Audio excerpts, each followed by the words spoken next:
रात का अंधेरा गांव को अपनी चादर में लपेट चुका था।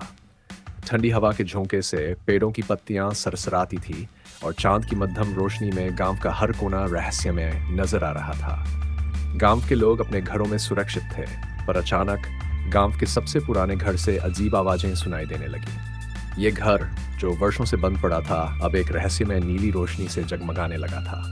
इस अजीब स्थिति को देखकर अंजलि और सनी, जो गांव के सबसे साहसी युवा थे, जाग गए। उन्होंने आवाजों को सुना और संदेह में पड़ गए। अंजलि ने कहा, हमें देखना होगा कि क्या हो रहा है। सनी ने सहमति में सिर हिलाया और दोनों उस घर की ओर बढ़े। जब वे घर के पास पहुंचे तो उन्होंने देखा कि दरवाजा थोड़ी सी खुली हुई स्थिति में था और नीली रोशनी बाहर निकल रही थी। वे धीरे धीरे दरवाजा खोलते हुए अंदर दाखिल हुए। अंधेरे कमरे में बिखरे हुए पुराने कागजात और किताबें थीं। अचानक उन्हें एक पुरानी कब्र पर ध्यान गया, जो खोल दी गई थी। कब्र से निकलती हुई नीली रोशनी और एक अजीब सी दहाड़ उनका ध्यान आकर्षित किया। तभी कमरे से ज़ॉम्बी बाहर आने लगे।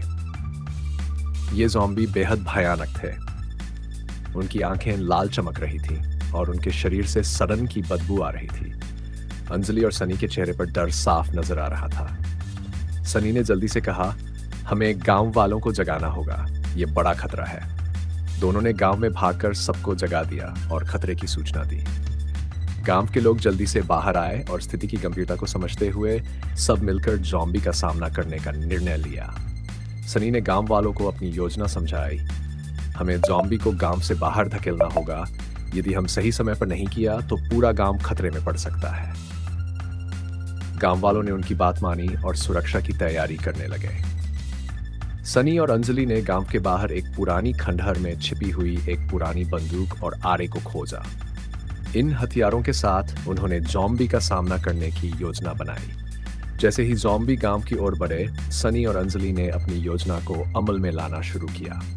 गांव वालों ने भी अपनी पूरी ताकत से ज़ॉम्बी का मुकाबला किया। ये एक भयानक लड़ाई थी जिसमें ज़ॉम्बी के खिलाफ गांव वालों की हिम्मत और संघर्ष ने निर्णायक भूमिका निभाई। लड़ाई के बाद ज़ॉम्बी को पराजित कर दिया गया। गांव में शांति वापस आ गई। सनी और अंजलि की बहादुरी की वजह से गांव सुरक्षित रहा। सभी ने मिलकर दादाजी की कब्र को सम्मानपूर्वक बंद